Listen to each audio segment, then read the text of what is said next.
What's up? What's happening? What's going on? Welcome back to another episode of Another Lesbian Podcast with me, AC, Hoochi Daddi, somebody fine ass daughter. Whatever the fuck you call me. Don't care what you call me, just care that you do. Got an extra special guest here with me today. Super excited to have Cindy on. Thank you for having me. Absolutely. What's up, y'all? It's your girl, Cindy Noir. Very, very, very excited to be here and excited to talk about it all with my girl, Ayana. So, Absolutely. yeah, thank you for having me. Absolutely. Yeah. But how did this even come about? I know that we were mutuals on my first account, but I got 27 accounts, so it's like, you got like 85 of them. Ain't no damn 20. because everyone I need an account for everything. Like the business got an account, but then the burner got a burner for his burner. You got a burner for the burn, and the burning is the burn with the burn within the burn. Because they find me so easily, and then they want to be entertained and shit. Like, shh, y'all are loud. I know for a fact I was following Hoochi Daddi for a minute. Shout out to Hoochi. And then I pulled up to your first event, the How Single Are You, which was so cute. That was such a cute event. Like the little wristbands was cute. The shooting your shot through like the virtual little option, that was cute. I was like, look at that thing. Really, really cute. It was a then good I went time. to Juneteenth and that. Ooh, they showed That was out. a fun time, honey. That was a good time. Juneteenth, my Lit ass as was hell. shown. It was shown. Lit as hell. That was a great time. Me and Rory walking around, driving the boat. Captain Rory. Boats were for sure driven. Oh, Yeah, it was yeah, a ball. yeah, Oh my yeah, God. that was a great time. Listen. So yeah, I think I've just been supporting kind of behind the scenes and now a little bit more in the scenes with being at your events and such. But Yeah, and we love to have you there. You yeah, come to Hold Down, right? It's a great time. Yes, I'll be at Hold Down. Beautiful. Y'all will see me there too. It's yeah. gonna be Now, Hold Down, you thought Juneteenth was crazy? Hold Down. I'm expecting a continual, increase It's of gonna be lituation. mind you, Hold Down, we trying to pack it out. We are, in fact, packing it out. I got a good feeling about it. I feel Hold like Down's gonna be crazy. we can't backtrack from Juneteenth. It can No, only get Juneteenth better, so. was like that. Like, all right, this is what we on. Yeah, y'all. Hold Down is like, oh no, this is what we doing. We Yeah, here to do yeah. it. And so the next time will be. I mean, yeah, we'll have our like sip and chills, but the next big one is going to be Black Pride, and we're doing a two day. So, and then y'all are going to see this after the fact. So, hey. That should be real fun. I'm excited for that. It's going to be a good time. Good time. I'm super excited to have you here. Thank you. We're going to talk about it all, starting with, I mean, the big part of why I reached out is because I know that you have your own experiences, and I think it was a video that maybe I stitched of yours. And you messaged me about it, yep. Yeah, and I don't, forgive me, because I do not remember the context of it, but it was Something essentially about the bi bisexuality. experience in the lesbian community, because it's toxic. And y'all know me, if I don't do nothing else, I'm going to be an ally for the bi women because y'all bitches want to date straight women and date baby daddy. Never mind. We did that last season. I can't. I don't have it in me. But I need to be something else, Listen, like the energy behind, and I've been like this since I've been on the internet. The energy behind bi women is so disgusting, and I think also because I used to be that person when I was 18. I mean, if that's an excuse to use. When I was younger, it was like, yeah, I'm not dating a bi woman. She's been with a man. She'll leave you, blah, blah, blah. But then I realized all of that is projection. All of those are my own insecurities. And you're missing out on amazing people because of your own shit. Now, understandably, preferences are a thing. Yeah. My preference, I don't date women with children. That's my preference. Right. But I don't disrespect women with children. It's just not something I want to do. Just because your preference is a bi women doesn't mean you have to disrespect them. The disconnect is the disrespect, and it's constant disrespect in the community. And so bringing you on, I was like, yeah, this will be a beautiful opportunity to like have that talk, have that conversation, see where ideas and opinions lie. Absolutely. Because I'm sure you have your own experiences. I do. Yeah.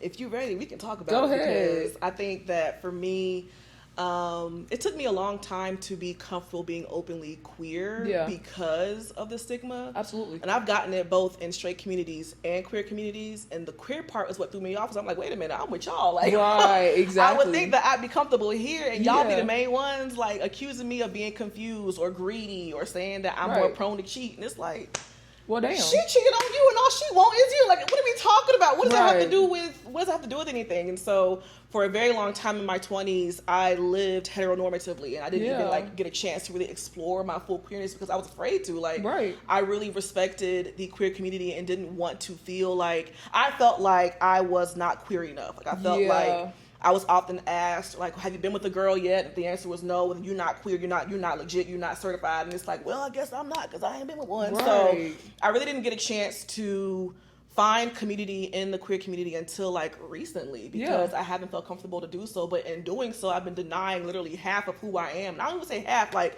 all of who I am, by not being in my full, true, authentic self. Yeah. And so I feel like it's unfortunate, because if you can imagine, or if you can live if you can have the reality of being attracted to the same gender, then why is it so far-fetched to be attracted to more than one gender? Exactly. Like, why is it such a crazy idea to accept that someone can have more than one attraction to one gender? And it's always been very painful to have women that I would want to find community in, as far as like lesbian women, tell me that I'm not welcome because I've been with a man.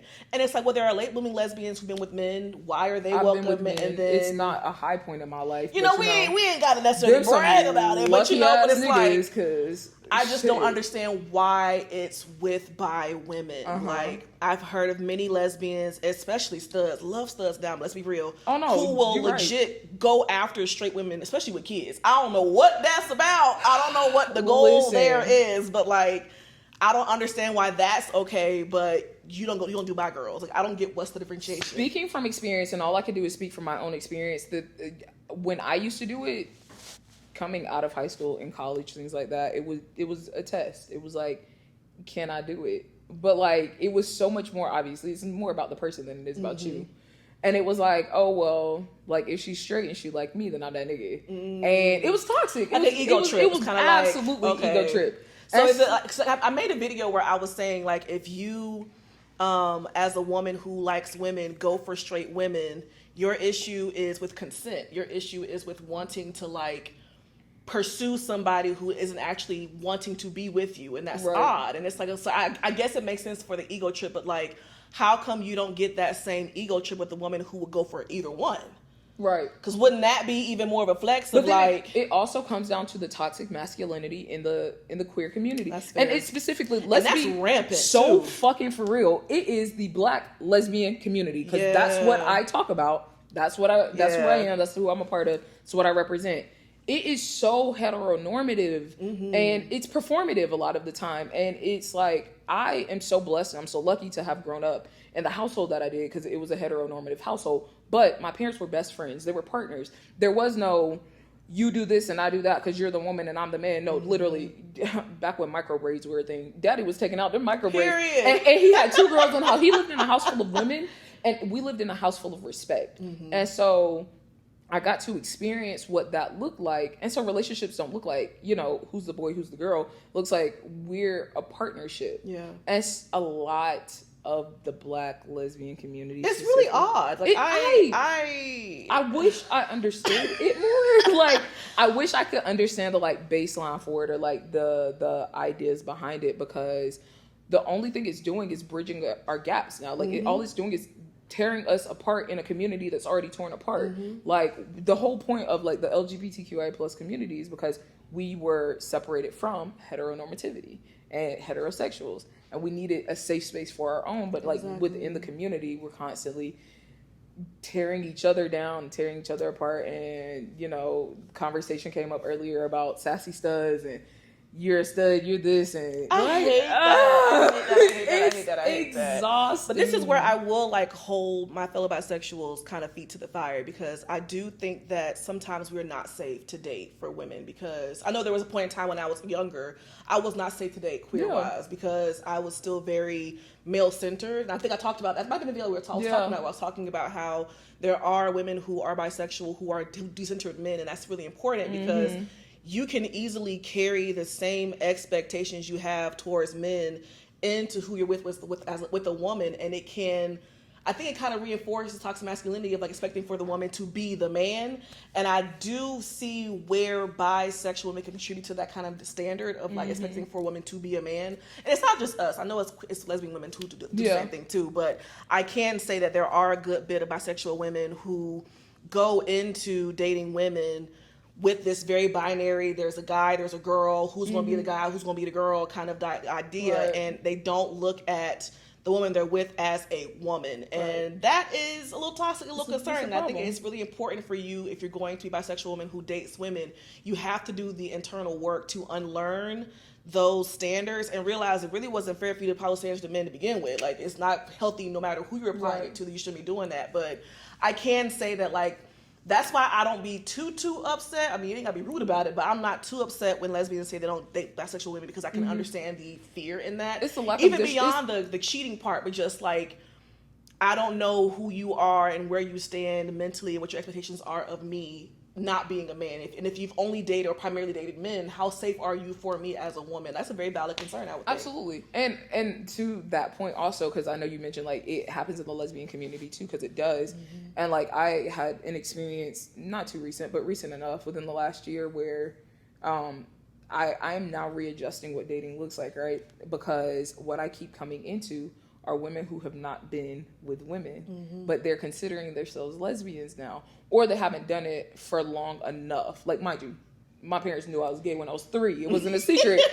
They knew, like, cornrows, straight back, pants that make noise when you walk, like, breakaways. Like, okay, breakaways, like white tee. It wasn't a secret when I came out at 14. My mama said one thing: Ayana, girls ain't nothing but drama. Ayana, you the girl and the drama. Yvonne still called me every damn day. Who you with today? Girl, mind your damn business. Point is, like, it wasn't a secret. And so when now I have these experiences of women, and it's like, yeah, well, I dated a guy, I dated this trans guy. So you've dated guys. You haven't dated a girl, and you don't have enough experience in that for me to teach you. Like, and there might be somebody patient enough to do it. But I've been doing this for too long, and I know what I want. And it's like, you're great, you're awesome, wonderful, but also it's just some things that I'm just not in a position. Certain level of experience you require, and that's fair. Like, I remember the first time after I dated my first woman, I took a break from dating altogether, because I was like, well, first of all, I'm not the same. I'm a different bitch. That shit take you out. Will take you out. But I took a break because I was like, I have this whole thing wrong. Like, I was still very much conditioned under the male-centered thinking of everything. So I took a break and went to therapy, because I was like, I want to continue dating women, but I refuse to entertain women, and then I'm not safe for them. And I realized very early on I wasn't safe for them, and so, which is heavy on accountability and self-awareness. Very much so. But it was in being with her that I realized, like, this is a whole different experience, and it's making me realize that I have gone into dating in general in a very toxic way, and we're conditioned to be that way. So I don't necessarily fault myself, but like, it does take a process. If all you've dated is men, it takes a process you have to go through to unlearn that conditioning of what you think is supposed to be to date a guy. Because I mean, you want for your woman to be soft, and like, even if she is mass presenting, she's still a woman. And I don't like the idea, like, I don't like the idea of being with a woman, whether she's mask or soft mask, and looking for her to be a dude. Right. And like, usually that definition is very archaic. It's very boxed in, because you're looking at dudes not be able to cry, not showing emotions, and you're trying to apply that to a woman, which should be applied to the man to begin with, but applying it to her is even worse. So it's like, I had to get to a point where I wanted that, because there was a point in time where I was looking at a woman to be a man, and I realized that was not logical, and it's not fair. So I'm at a point now where it's like, I don't care if you a stud, you are my baby girl. Like, I don't like the idea of, hey, y'all clock that shit, cause y'all. I don't do that. I think I made a video about that too. Like, I don't do that. I don't like women. I don't like to mask women. Like, I need for you to still recognize you're also a woman. Right. Like, I need there to still be, if I wanted to be a man, I just get with a man. Like, it ain't that. Right. I just get with one. But I'm with you partially because you are a woman, partially because you're you. But like, I just feel like there are, across the queer community as women, a lot of us have a lot of unlearning to do of what it means to be with a woman, and like giving us the full range to be with a woman. Like, you shouldn't be feeling some kind of way because your masturbating woman came out with a dress on. Like, you know, that should not be, fluidness that can happen in this space. And like, again, it was a conversation earlier where it's like, I do wear shorts as short as I possibly can because I have great legs.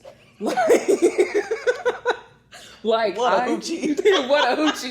Like, I really found comfortability in being myself. And like, one of the things that I learned recently, probably in the last 5 years, my mom used to always call me beautiful, my beautiful baby. And I didn't know that I was a beautiful woman until I was in my mid-20s. And it was really hard coming outside of that, like, very toxic masculinity and, like, boy versus girl. And then even coming up, I really struggled. Like, before I came out, Black, Christian, South, Baptist. What combo. Right. Grew up in church every Sunday in church, every Wednesday in Bible study, every summer. Yeah, okay. All of it. I've been there, yeah. Old school, right. And he was all in that gay as hell. Just as gay as he wanted to be, Lord. But, and then they're like, yo, you going to hell if you gay. Oh, guess I'm not going because I'm not gay. Gay? I be with the gay. I'd be like, gay. Right. I'm not gay. And so it was really a struggle. So for a really long time, like probably my adolescent years, maybe 11, 12, I thought I was trans. Because if I'm trans, that's like, if I don't do nothing else, I'm gonna find a way around it. Loophole. Detour. Shit. So I'm like, well, if I'm trans, if I'm a boy, because it didn't really have a name back then. If I'm a boy, I can't go to hell for being gay because I like girls. And so there was always trying to, like, mentally, it was gymnastics, always trying to figure it out. So finally, real. I get that. Listen, like, Jesus Christ. When I have a twin sister. My sister was like, bitch, we know you're gay. Just come out. Shit, y'all niggas waiting for me. It's clear as hell. Y'all waiting for me? Walk. Okay, say less. Literally, I told my mama that weekend, and she was like, "Yeah, I already know." Excuse the hell out of me. Way to take the surprise out of it, Yvonne. So it's like one of those things where it took a lot of learning, unlearning, redefining, coming out of very toxic situations and things like that. Finding myself, honestly, to get to a place where it's like, oh yeah, I am beautiful. Like, I am beautiful, and it's okay that I think I am. And I can exist in my femininity because I am comfortable there. And I appreciate my softness. And I appreciate my softness because it allows me to love the people I love the most in the best ways. And so I exist however the hell I choose to. And I don't give a damn. And however it's presented online, it looks however it looks. And in dating, in whatever spaces, like platonic, romantic, whatever, my friends know that I'm a pretty princess. Like, please. So fucking, please. Like, please. And so it's like one of those things where these are the expectations. Like, this is how I expect to be treated. Because, yeah, I'll kill a bug, but, like, also just because I can lift 500 pounds doesn't mean I want to. Like, under certain circumstances, I got a bad back. So, like, let's keep it really cute. Let's keep it the cutest.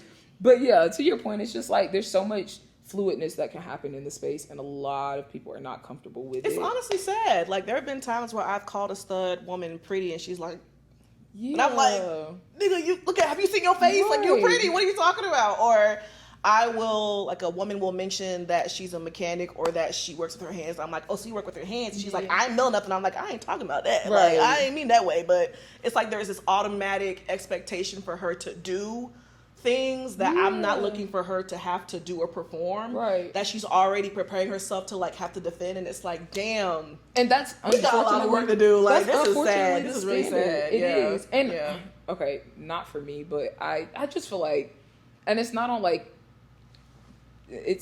a cocky tip, but it's just more so like there's a certain expectation I have for how people are going to show up for me. You should. And you're not going, like, you will not have access to me if you don't respect how I expect you to, like, if you don't expect, or if you don't respect the expectations. And so with that being said, like, friends, family, relationships, romantic spaces, everybody knows how to act accordingly. And it comes down to, like,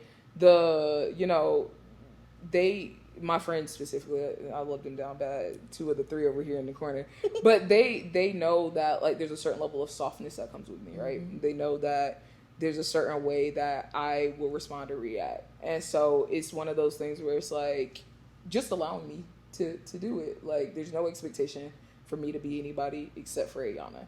And I hate the performative of the the heteronormativity or the over masculinity. And just because I do power lift and I do weight lift and I really enjoy it because it's something for me. I'm healthy and I, enjoy lifting weights. But people see that online and they take it and run with it and they assume that, like, I am a certain way or I do a certain thing or whatever the case is. But I think that on one side of it, it's masculinity needs to be redefined in so many ways. Across the board. Not just in the queer spaces. Yeah. Literally, masculinity needs to be reconditioned and redefined because boys can cry, And there's nothing wrong with it. You can be a strong man, specifically in the Black community. You can be a strong Black man and cry. Because my dad was. That was the strongest thing I knew. That man could knock over a tree with his bare hands. And so it's just, people have their own pieces of parts. People find solace in what they want to. And they exist how they do in their worlds.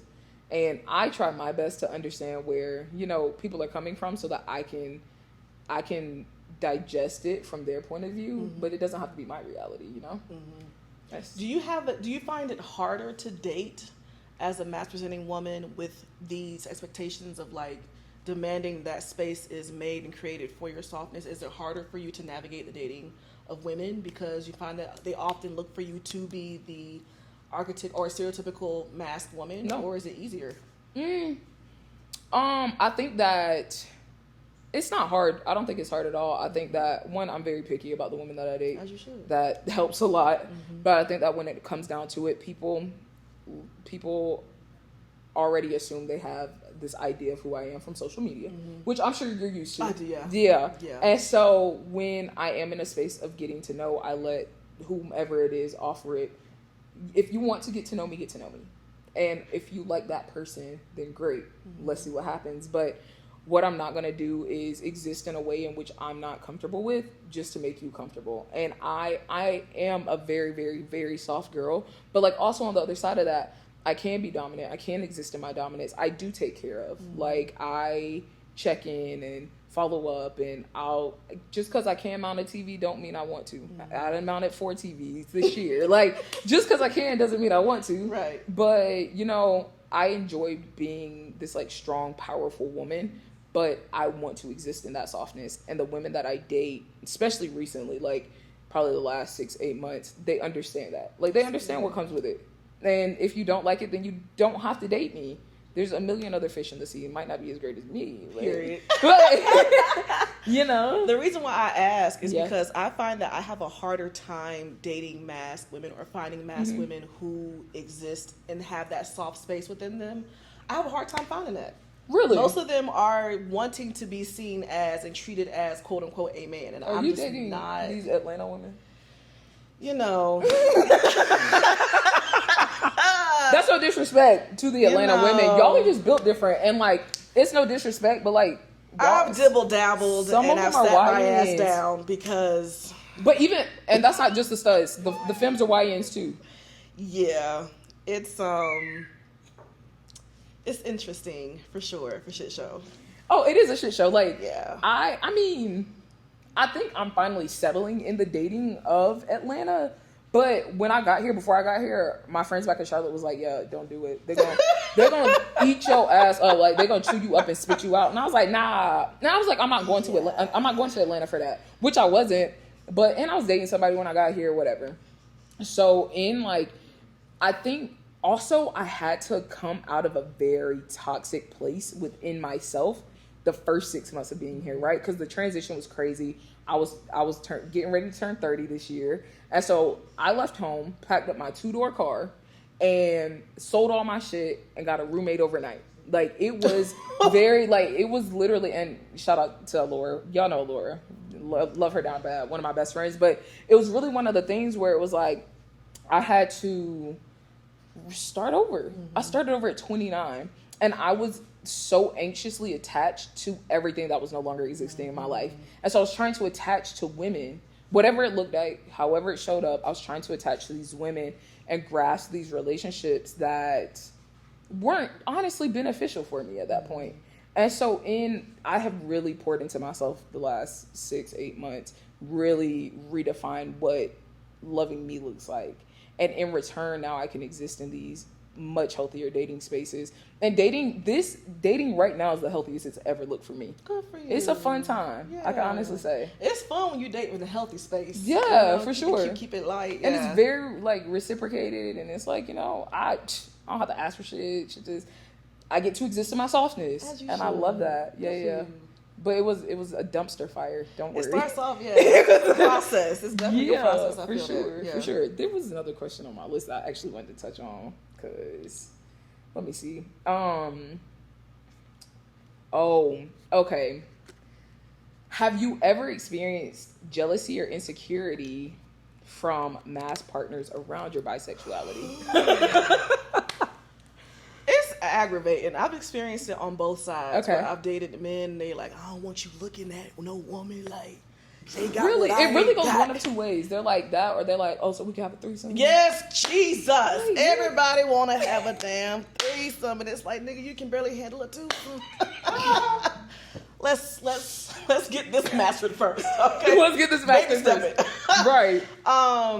So yeah, when I dated men, they were like really particular, and it was mainly about masculine presenting women. It really wasn't even about the more feminine presenting women. It was mainly about the mass. Love to do a study. I really would. Like, men... there's a beef there, y'all. It's a beef that between on both sides that like, and I don't know if it's about the masculine energy itself, but like, I've had both men and masturbating women just have a big beef of like, who you texting? My best friend who's a dude. I do not want him. You know, But it's like there's still this weird jealousy or apprehension, and there's this common theme of they have what I don't have. They can give you what I can't give you. And it's like, like, no tea, no shade to the men folk, but like, right. They ain't, I digress. But hey, say what you gotta say. It's an unfiltered show. It's cool. The people know what they expect. All I would say is consistently, the ladies be having what the men don't have. So it's like, y'all are worried about things that is really just in your head and it's not existing in real life. And I'm here with you. Yeah. And you worried about Tom, Dick, and Harry down the street that I'm not worried about. Right. So, and it comes back down it's really weird. It's really weird. It's really aggravating. And it makes me frustrated that we could be sitting here enjoying each other, and you worried about somebody who is not even in the picture. Oh my God! You're worried about a figment of your imagination right now that is not even happening. And I don't know. It's also insulting because it's like, I'm a very loyal person. When I'm with you, I'm with you. So for you to be worried about somebody else, it's like you worried about the wrong shit. If you're worried about somebody else, and I'm worried about you, your priorities are fucked. Fucked up. They're fucked. Like, completely. Because, oh my God. I had that conversation not too long ago. And it's literally like, if I'm spending my time, making my effort, spending my money on you, and you're worried about her, guess who's about to get my attention? Okay. Keep it up. It's definitely not going to be like you. It's a waste of my time. Like, I'm putting in the time, attention, and effort to focus on you and to show that, and you're just bypassing it because of your own insecurities. Right. You do that on your own, because I ain't got time to be worried about that. Like, it's definitely a weird thing there. A friend of mine says all the time, I'd rather deal with your traumas than your insecurities. And what's the difference? Like, I think it comes down to, I understand what she says when she says it, but it comes down to when your traumas are based off of, past childhood upbringing. Yeah, it goes from back on, like, whatever triggers, whatever traumas, right? But traumas can be healed. You can work through them. You can figure out why they're triggered, like why they trigger you, right? Insecurities are self-rooted. My insecurity, I could be insecure that I got a big ass head. I do, but I'm not insecure about it. Fuck it. It's gonna be what it is. But like, I could have a very deep-rooted insecurity because I have a big ass head, or about my body shape or whatever, and that could pour into every relationship that I have. Mm-hmm. But I could have childhood trauma, or which we all do. I could have traumas about relationships or about not being loved properly or whatever that is, and those things can be worked through. You have to channel them. You have to take time to process them. You have to be accountable and aware of them. But being able to heal from them, I believe is work, of course, because everything is, but there's a much more concise way of being able to, but your insecurities are yours alone. Yeah. I mean, we all have insecurities, just like the varying levels of them. Mm-hmm. And when your insecurities get to a point where they're projecting on somebody else, it's a little too far. You might want to go see that lady about that. But I wish more people would. I don't know why therapy is such a frowned upon thing, especially within the Black community, especially within the Black queer community. But I digress. Because therapy really set me free to be able to figure out who I am in my totality and be okay with that, and allow people in to experience all of me. So I don't know. The whole masculinity thing, there is definitely a competition there, and therapy. People just need therapy because you're worried about a thing that it's just counterproductive. I had an ex, and she was laying it down. Like, I was locked in, and she was so worried about me cheating on her with a dude, and it was like, girl, I'm right here. I'm hiding your bushes, girl. I'm not going nowhere. But you're so worried about me being with this mythical dude who is more masculine than you. And it's like, I think the issue, is just the masculine energy of who can be a man better or who can be masculine the best. And personally, I like masculine energy on women more than I do on men because y'all comes a little bit more freedom and fluidity. But it's like you're not believed over their insecurity. I think that's what bothers me a lot about being a bisexual woman is no matter what I say, no matter how much I show in my actions that I'm not like that, if you have the belief that as bisexual women we're going to cheat or that we're greedy or we're confused, ain't nothing I can do to change that. It has to be your own decision to change your own belief. Right. And it's a very pointless thing to try to combat, and I don't even try anymore. Like if that's your perception, you can go ahead and do that on your own. But like there is a lot of insecurity in masculine energy that I feel in dating mask-presenting women and men. Yeah. Oof. Yeah. It's very weird. Oh yeah. I like my studs. I like my mask-presenting people. They're fun. They're fun. It's a great time. Like, and coming to Atlanta, I'm grateful because the queer space is much bigger than Charlotte was, like way bigger. And it's growing in Charlotte, but for what I was trying to do, coming here was the best place to do it, right? And one thing I can honestly say I really appreciate is most of the time, now haters gonna hate, niggas gonna talk, people gonna always have shit to say when you pop in. But I can honestly say almost every single experience that I've had with mass presenting people has been positive. Like it's been very sweet. It's been very like fluid. It's been very eye-opening, honestly, because you live in a bubble of like your own world. I live in your world. You live in my world. You know, and so I'm the star of my show. I live in it and exist in it a certain way, and existing in other spaces where I have to be more open and be more considerate of what these queer spaces look like. That's so interesting because my experience of masked women is they can be very aggressive. And like more. The need to, I guess, assert their dominance way too soon or to assert and show that they have masculine energy. And it can come off like, okay, you know, like, hi, how are you? What's your name? Right. You know, but I have experienced being approached by masculine women and they're either trying to like show they can pick me up way too soon, and it's like, girl, we just shook hands. Like a friend told me a story. Know, you know, it's really odd.